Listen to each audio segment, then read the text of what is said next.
Ei, gente, tudo bem? Vamos hoje finalizar o estudo de Mateus para a honra e glória do Senhor 28 e agora vamos falar da ressurreição de Cristo, né? Então, vamos lá, vamos fechar os nossos olhos primeiro, vamos orar ao Senhor. Pai, obrigada, Jesus. Obrigada, Pai, porque o Senhor nos concedeu, Pai, constância, persistência, perseverança para chegarmos até o fim. Obrigada, Pai, porque eu sei que muitas pessoas que estão aqui talvez nunca leram um capítulo inteiro, um versículo, um capítulo inteiro, um livro inteiro da Bíblia e hoje estão finalizando o primeiro. Obrigada, Deus, que o Senhor tem nos sustentado todos os dias. Não é fácil, Pai, estar todos os dias aqui gravando os vídeos. Muitas vezes tá no meio da correria, no meio da rotina, mas como o Senhor, Pai, me pediu para que eu fizesse isso todos os dias, eis-me aqui, Pai, para cumprir o teu chamado, para cumprir a tua vontade e o teu querer. Pai, que esse estudo possa chegar a vários lugares, a várias cidades, a vários países, que pessoas sejam alcançadas pela tua palavra. Deus, em nome de Jesus, que esse estudo venha despertar mesmo uma vontade de conhecer o Senhor ainda mais, mergulhar ainda mais em Ti, Deus. Essa é a minha oração em nome de Jesus. Amém? Vamos lá? Agora nós vamos falar sobre a ressurreição de Jesus. Depois do sábado, tendo começado o primeiro dia da semana, ou seja, no domingo, né, que é o domingo de Páscoa, Maria Madalena e outra Maria foram ver o sepulcro. E eis que sobreveio, um grande terremoto, pois um anjo do Senhor desceu dos céus. E chegando ao sepulcro, rolou a pedra da entrada e assentou-se sobre ela. Sua aparência era como um relâmpago e suas vestes eram brancas como a neve. Olha que lindo, gente. A ressurreição é a esperança de todos nós que cremos em Jesus, né? Tudo aquilo que um cristão verdadeiramente deve crer, que ele vai ressuscitar com Cristo, tem que crer na vida eterna, tem que crer nisso, essa é a nossa esperança. E continuando aqui, os guardas tremeram de medo e ficaram como mortos, ou seja, eles ficaram paralisados quando viram o anjo do Senhor descendo. E era como um relâmpago e suas vestes eram brancas como a neve. O anjo disse às mulheres: não tenham medo, sei que vocês estão procurando Jesus que foi crucificado. Olha que legal isso. A primeira pessoa com quem o anjo fala que Jesus foi ressuscitado é com mulheres. E naquela época, gente, as mulheres, elas eram totalmente desvalorizadas na sociedade. Uma mulher não poderia falar, uma mulher não tinha voz ativa, o testemunho de uma mulher não valia de nada. E para quem que Jesus, o anjo, entregou a confirmação de que Jesus tinha ressuscitado? Logo para uma mulher, ou seja, Jesus estava mostrando que aquelas pessoas que eram mais desvalorizadas na sociedade eram as que tiveram o privilégio de ter a primeira informação que Jesus tinha ressuscitado. Ou seja, olha o privilégio, olha a honra dessas mulheres. Essas mulheres foram honradas, essas mulheres foram valorizadas. Então Jesus veio para esses desvalorizados, esses que se sentem pequenos, esses que são ficam à beira da sociedade, o pobre, o marginal, o órfão, a viúva. Jesus veio para esses, para os doentes, para os necessitados, para aqueles que estão em drogas, aqueles que estão realmente na margem da sociedade. Jesus veio para esses. E isso aqui é mais uma confirmação disso. E hoje diz assim: ele não está aqui, ressuscitou como tinha dito. Venham ver o lugar onde ele jazia. Vão depressa e digam aos discípulos dele: ele ressuscitou dentre os mortos e está indo diante de vocês para Galileia. Lá vocês o verão. Notem que eu já os avisei. As mulheres saíram depressa do sepulcro, amedrontadas e cheias de alegria. Ou seja, olha o mix, né? Viram um anjo, ficaram com medo, mas ao mesmo tempo estavam muito alegres e foram correndo anunciar aos discípulos de Jesus. De repente, Jesus as encontrou e disse: salve! Olha isso, Jesus encontrou pessoalmente com essas mulheres, meu Deus. Elas se aproximaram dele, abraçaram-lhe os pés e o adoraram. A primeira coisa que elas fizeram foi adorar Jesus. Olha que lindo, olha a verdade que essas mulheres tinham no coração de verdadeiras discípulas de Jesus. Então Jesus lhes disse: não tenham medo, vão dizer aos meus irmãos que se dirijam para Galileia, lá então eles me verão. Enquanto as duas mulheres estavam a caminho, alguns dos guardas dirigiram-se à cidade e contaram aos chefes dos sacerdotes tudo o que havia acontecido, né? Eles viram lá o anjo descendo.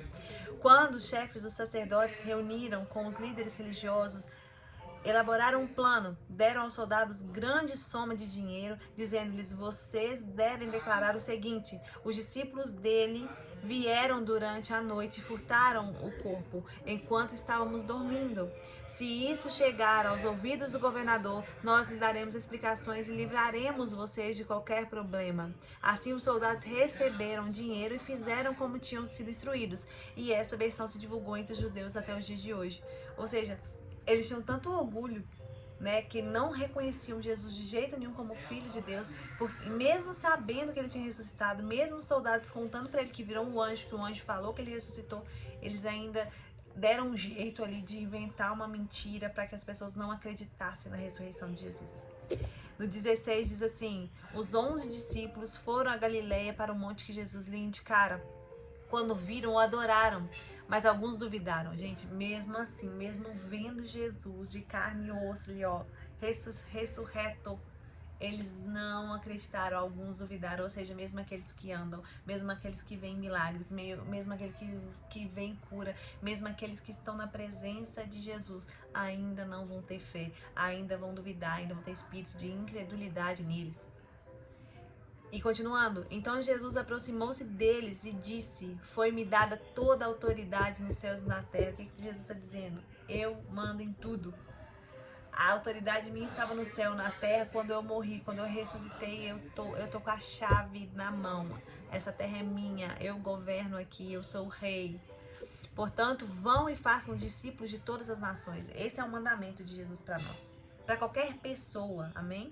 Aqueles que creem em Jesus, esse é o mandamento para você. Vá e faça discípulos. Batiza-os em nome do Pai, do Filho e do Espírito Santo. Ensina-os a obedecer a tudo que eu lhes ordenei. E eu estarei sempre com vocês até o fim dos tempos. O que é fazer, então, discípulos? Então, fazer discípulos, batizar, ensinar para guardar os mandamentos. É isso que nós devemos fazer. E o que é discipular uma pessoa?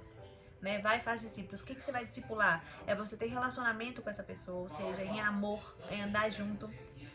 É ensinar a verdade para que essa pessoa morra para ela mesma, ou seja, a morte, né? O batismo significa a morte dela para ela mesma. E ensinar ela a obedecer. E como que a gente ensina uma pessoa a obedecer? Dando o nosso exemplo. Não tem como você mandar a pessoa te obedecer, sendo que você mesmo não obedece. Então é dando o exemplo. Então primeiro você ganha uma pessoa em amor, depois você traz ela para perto, para a igreja, para congregar, para batizar, para morrer pro velho eu, e depois você ensina. Porque, gente, às vezes você encontra uma pessoa que acabou de conhecer Jesus, se você começa a colocar regras, mostrar os mandamentos, não pode isso, não pode aquilo, não pode aquilo, aquela pessoa nunca vai ficar. Primeiro é o amor de Jesus que atrai, é o amor. E depois que ele se sentir filho, pertencente, a palavra diz que todo pai que ama disciplina. Então essa pessoa que vai se sentir filho, ela vai aceitar ser disciplinada, porque ela entendeu que ela é amada pelo pai. Entendeu? Essa é a diferença, né? De muitos que às vezes se assustam com a religiosidade, fogem dela, porque muitas regras e essa pessoa nem se sente filho ainda. Então primeiro ela tem que conhecer o amor de Jesus. E como que ela vai conhecer o amor de Jesus? Através da sua vida, através do seu amor, do seu cuidado, do seu relacionamento com essa pessoa, que essa pessoa vai entender o que é o amor de Jesus por ela. Então nosso dever, esse é o mandamento que Jesus nos deu: vai, faça discípulos, batiza e ensina os meus mandamentos. E a promessa é: e eu estarei sempre com vocês. Então se você quer que Jesus esteja sempre com você, vá e faça discípulos, vá e ame o próximo, vá e faça aquilo que Jesus te ordenou.